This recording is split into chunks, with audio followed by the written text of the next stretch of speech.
आज आपण internet my friend visit the websites www.cybercrime cyber स्वच्छता सायबर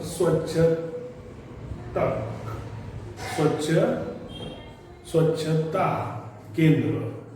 तर visit the website www.cyberswachhtakendra.government.in.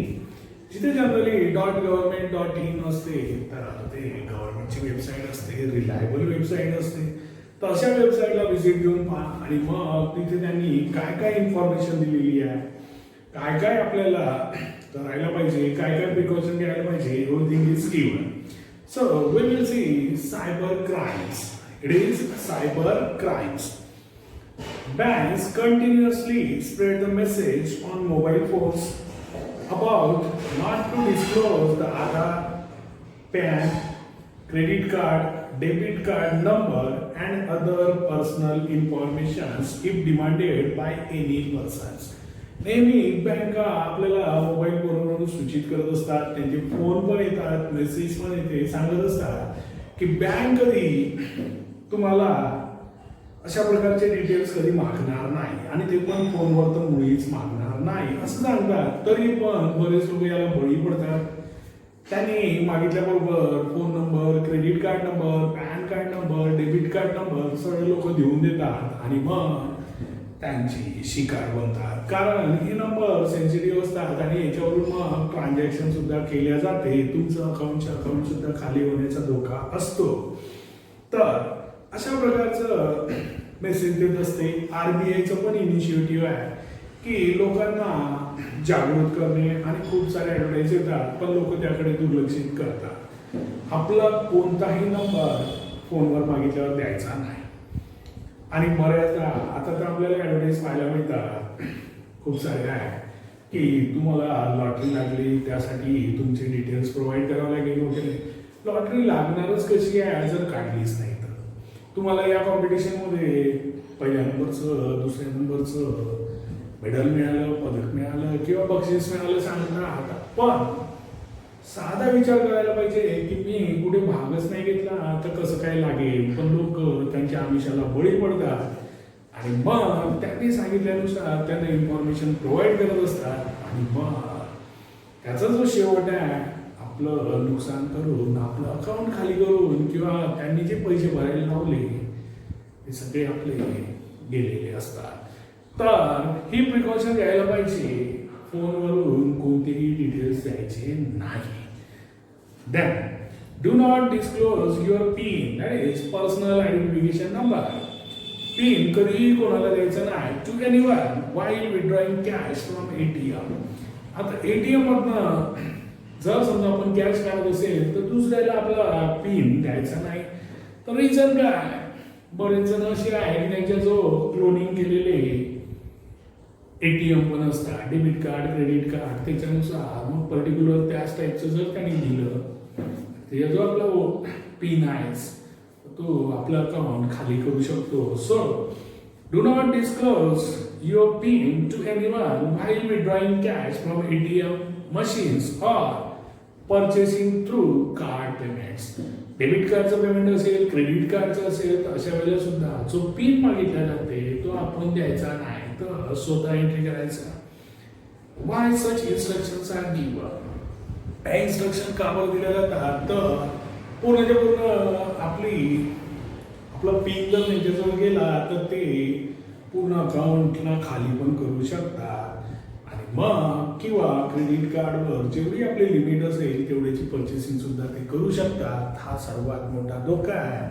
That's why we have to take the precautions of not giving a PIN of any card, whether it is credit card, debit card or whatever may be.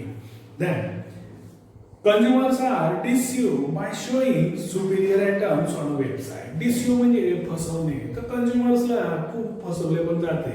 वेबसाईटवर decent एक चांगला item दाखवले जाते आणि मग जेव्हा आपण तो परचेस केला तर इन्फिरियर क्वालिटीचा सुद्धा ते पाठवले जाऊ शकते. So in this fashion, they are deceived. So consumers are deceived by showing superior items on website, but actually selling the items of either inferior quality or impaired ones. किंवा मग inferior क्वालिटी असू शकते किंवा impaired त्याच्यामध्ये damage पण असू शकते. म्हणजे अशा प्रकारच्या चिटिंग सुद्धा होतात. That is in online purchasing. That bank transactions are done using PIN without the knowledge of consumers. आणि मग बँक ट्रान्झॅक्शन पण केले जाते कधी कधी. तर कसे done using pin without the knowledge of consumers. आपल्या मोबाईल नंबरवर एसएमएस येणार नाही. मग पिन आपला त्याला जर सापडला असेल तर तो आपले बँकचे ट्रान्झॅक्शन पण करते आणि सर्वात महत्त्वाचं आपल्याला त्याची इन्फॉर्मेशन सुद्धा येणार नाही. That confidential information about government. Confidential की गुप्त जी काही इन्फॉर्मेशन असते की जी कोणाला शेअरच करायची नसते. That is confidential information about the government. एखाद्या इन्स्टिट्यूटबद्दलची इन्स्टिट्यूट्स अँड कंपनीज एखाद्या कंपनीबद्दलची इज ऑब्टेन फ्रॉम इंटरनेट. आणि मग ही इंटरनेटवरून कॉन्फिडेन्शियल गुप्तवाली इन्फॉर्मेशन काढली जाते. मग ते गव्हर्नमेंटच्या संदर्भात असू शकते, एखाद्या संस्थेच्या संदर्भात किंवा एखाद्या कंपनीच्या संदर्भात. With the help of the computer programs. Computer प्रोग्रामच्या मदतीनं इथे काय काढलेली आहे तर इन्फॉर्मेशन काढलेली आहे. कोणती कॉन्फिडेन्शियल. मग याला काय म्हणायचं हॅकिंग ऑफ इन्फॉर्मेशन म्हणायचं.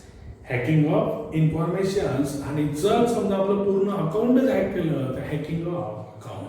माझं अकाउंट हॅक झालं दॅट इज पूर्ण अकाउंट गेलं आणि इन्फॉर्मेशन जर समजा काही मिळाली असेल तर त्याला म्हणायचं hacking of information. Confidential information about government that institutes companies is obtained from internet with the help of the computer programs or other ideas and misuse.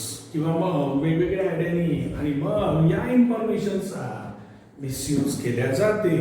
and this is called as the hack of the information or hacking of the information. This is called as the hacking of the informations. या इन्फॉर्मेशनच्या जागेवर जर समजा आपलं account असेल तर मग hacking of account असं त्याला म्हटले जाते. आणि हे की सायबर क्राईम करणारे हॅकर्स खूप सक्रिय आहे. कारण सध्याच्या परिस्थितीत ऑनलाईन सगळं काही वाढलेलं आहे. एज्युकेशन असो, परचेसिंग असो, ट्रान्झॅक्शन असो, सगळं काही ऑनलाईन झालेलं असल्यामुळे हॅकर्स खूप. आणि बरेच जण असे सांगतात की झारखंड, बिहार असे इकडच्या जंगलामध्ये लॅपटॉप घेऊन कोणत्या तरी याच्यामध्ये बसलेले असतात. त्यांच्यासोबत टार्गेट ठरलेलं असते की एवढे नंबर्स यांना नंबरला फोन करायचं, गोत्यात घेऊन पाहायचं आणि ते तशा प्रकारे त्यांचे कामं चालतात. आज इथे बसले तर उद्या तिथे. त्यामुळे यांना पकडता सुद्धा येत नाही. मग याच्यामधला सर्वात बेस्ट ऑप्शन आहे की आपण सेफ राहणे. आपण सेफ राहणे. अरे बाकीच्या साध्या साध्या गोष्टी आहे तुम्ही कोणाला इझिली सांगत नाही आणि हे एवढ्या सेन्सिटिव्ह इन्फॉर्मेशन इझिली देतात. What is your card number you easily give to that hackers. तर अशा प्रकारचं पहिले डोक्यात फिट करायचं की असं काही आपल्याला विचारलेलं नसते किंवा विचारल्या जात नाही त्या इन्स्टिट्यूटकडनं. तर हे लक्षात ठेवायची. ही scheme specially design for you. आमच्या वरच्या ऑफिसमधनं ही तुमच्यासाठी आली तर याच्या मागे बिलकुल जायचं नाही. आणि खूपच जास्त वाटत असेल की आपण संधी गमावत आहे तर आपल्या नियर बाय ब्रँचला व्हिजिट करायची आणि त्याला विचारायचं तुमच्या सगळं लक्षात येईल. Nowadays crimes like opening a fake account on Facebook. आणि मग असा पण ट्रेंड आलेला आहे की असं क्राईम केलं जाते की फेक इन्फॉर्मेशनच्या बरोबर फेक इन्फॉर्मेशन म्हणजे आपली इन्फॉर्मेशन कलेक्ट करून आपल्या नावाचं फेक अकाउंट फेसबुकवर बनवल्या जाते. So crimes like opening a fake account on Facebook and displaying a false information. म्हणजे किंवा मग अशा एक प्रकारचं ऑपरेट करणारा भलताच राहते. भलत्याच नावाने अकाउंट काढले जाते. तिथे फॉल्स इन्फॉर्मेशन भरलेली असते आणि मग त्या प्रलोभनात मुली किंवा स्त्रियांना घेतल्या जाते. त्या अकाउंटवरून त्यांच्यासोबत कॉन्टॅक्ट केल्या जाते अकाउंटच्या थ्रू. आणि मग ते तिथून अकाउंटमधनं मग मोबाईल नंबर, व्हॉट्सअप नंबर मागून आणि मग त्यांना फसवणुकीचे गुन्हे सुद्धा होतात. आणि ते अकाउंट सुद्धा जो सांगितलेलं असते त्याचं नसते. Then nowadays crimes like opening a fake account on Facebook and displaying false informations and thereby teasing the girls आणि मग मुलींना टीज केल्या जाते or exploiting them financially किंवा मग फायनान्शियली त्यांना एक्सप्लॉइट केल्या जाते, शोषण केल्या जाते. कारण त्याच्याजवळ आपले इन्फॉर्मेशन्स, आपले फोटोग्राफ्स आणि मग तो एडिट करून वेगवेगळं आणि याच्या माध्यमातून ते हे करतात. आणि मी बऱ्याचदा सांगितलेलं आहे की मुलींनी आणि स्त्रियांनी ह्या अशा याच्यावर मल्टीमीडियावर आपले फोटोग्राफ्स वगैरे टाकायचे नाही. आपल्याला वाटते तर मस्त छानपैकी आपल्या गॅलरीत राहू द्यायचे, कोणी आला तेव्हा त्याला दाखवायचे. पण हे असे या माध्यमातून हे करायचे नाही. कारण these photographs can be used to misuse. आणि मग त्याच्यापासून मिसयूज केला जाईल, एडिट केला जाईल. आणि सर्वात महत्वाचं आजच्या युगामध्ये कसं आहे की जे दिसते ते लोक खरं म्हणतात, लोक थोडी बघतात की एडिट केलेलं आहे वगैरे वगैरे. तर अशा प्रकारची फसवणूक सुद्धा केल्या जाते. Misuse or illegal sales. Misuse असो किंवा इलिगल सेल्स जो लिगली नाही आहे, म्हणजे ज्याला मान्यता नाही आहे, असं sale of the written literature, लिहिलेलं जे साहित्य आहे त्याचं सेलिंग किंवा मिसयूज. नंतर सॉफ्टवेअर, कोणतेही software, photos, videos, music etc of others. दुसऱ्याचं जे काही साहित्य आहे किंवा मग त्याचे व्हिडिओज आहे, फोटोग्राफ्स आहे, याचं मिसयूज आणि सेल करणे. तर of others by obtaining from internet, इंटरनेटवरून मिळवणे. आणि मग याचं जे साहित्य असेल दुसऱ्याचं किंवा मग त्याचे व्हिडिओज, फोटोग्राफ्स हे मिळवायचे पहिले इंटरनेटवरून. आणि मग याला एक तर मिसयूज करायचं किंवा मग विकायचं. हे जे असते तर त्याला म्हणायचं पायरसी. त्याला काय म्हणायचं? पायरसी. म्हणजे सगळं काय असेल तर दुसऱ्याचं असेल आणि खपवायचं आपल्या नावावर. Then of others by obtaining from internet is called as piracy. आणि त्याला म्हणायचं piracy.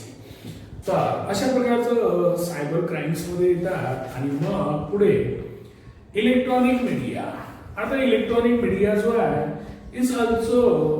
is also misused by sending derogatory messages.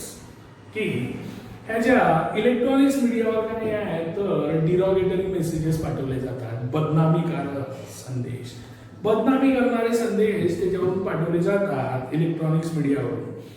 Spreading vulgar pictures. Vulgar picture म्हणजे अश्लील चित्र ते पण या इलेक्ट्रॉनिक मीडियाच्या द्वारे मिसयूज केले जातात. अँड किंवा मग पाठवले तरी जातात. म्हणजे कसे पाठवायचे? बदनामीकारक संदेश, vulgar pictures and inflammatory statements, की जे भडकावणी करणारे विधान पाठवायचे, प्रक्षोभक विधाने पाठवणे, असं सुद्धा केल्या जाते. It also comes under the cyber crimes. म्हणजे इलेक्ट्रॉनिक्स मीडियावर आपण कोणाला बदनामीकारक संदेश, वल्गर चित्र, okay, vulgar pictures and inflammatory statement सुद्धा पाठवायचे नाही. पाठवले तर हे सायबर क्राईम मध्ये येते. आणि अशा प्रकारच्या प्रॅक्टिसेस करतात लोक. Then exchange of information through media like email, Facebook and WhatsApp occurs very fast. आणि सर्वात महत्वाचं, फेसबुक असो, व्हॉट्सअप असो, ईमेल असो, याच्यावरून exchange of informations very fast होते. कारण आता असंच लगे पाठवलं की लगेच समोरच्याला मिळालेलं राहते. मग ह्या खूप फास्ट मध्ये होतात. हाऊएव्हर आवर पर्सनल इन्फॉर्मेशन्स, पण आपली वैयक्तिक माहिती, personal informations and phone numbers are automatically spread. आणि मग त्याच्यामुळे आपली पर्सनल इन्फॉर्मेशन्स, फोन नंबर्स हे ऑटोमॅटिकली स्प्रेड होतात, कारण फेसबुकवर आपण भरलेलं असते.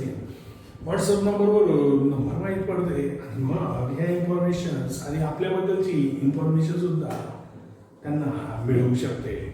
And thereby reaches the unwanted persons. आणि मग या माध्यमातून, इलेक्ट्रॉनिक्स मीडियाच्या माध्यमातून अनवॉन्टेड पर्सनकडे ही इन्फॉर्मेशन पोहोचलेली असते.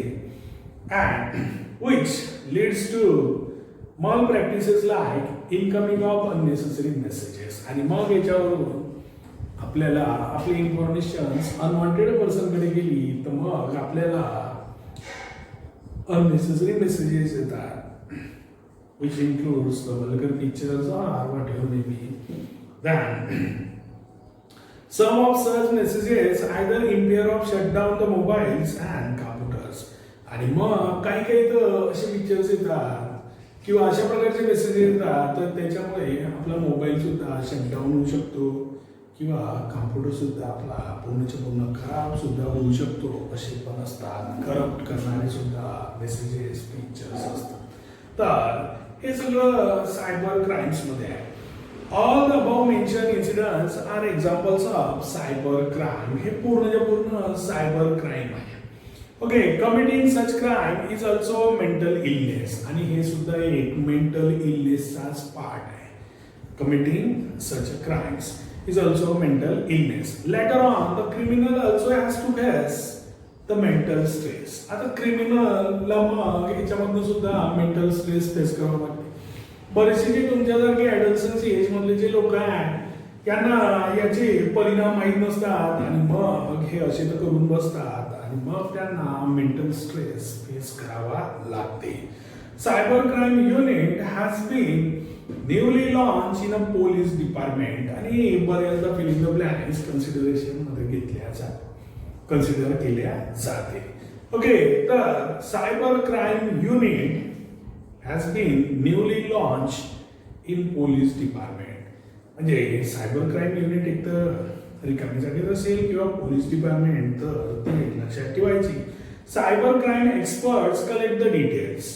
मग सायबर सेलला जर आपण कंप्लेंट केली तर सायबर क्राईमचे जे एक्सपर्ट्स असतात ते मग कलेक्ट द डिटेल्स, मग investigate the cyber crime and thereby find the criminal with the help of the internet. आणि मग इंटरनेटच्या माध्यमातून ते क्रिमिनलला पकडू पण शकतात. असं त्या सायबर क्राईम युनिटचं काम आहे. Do you know IT act 2000. आता हा ITचा ऍक्ट 2000 मध्येच बनलेला आहे. This act has been enacted since 17th of October 2000 and been amended in 2008. 2000 मध्ये ITचा ऍक्ट सुरू झाला आणि त्यामध्ये 2008 मध्ये सुधारणा सुद्धा केल्या गेली. अमेंडमेंट म्हणजे काही ना काही कोणत्या ना कोणत्या याच्यामध्ये लूपहोल्स असेल, त्या लॉ मध्ये काही ना काही फ्लॉज असतील तर मग ते फ्लॉज सॉर्ट आउट केल्या जाते आणि तिथे अमेंडमेंट केल्या जाते. ती अमेंडमेंट 2008 मध्ये केल्या गेली. Persons committing the cyber crime, ज्यांनी सायबर क्राईम केलेला आहे हे स्पेशली लक्षात ठेवा. म्हणजे काय होईल, आपल्याला पण माहित राहील की आपल्याला काय काय होऊ शकते.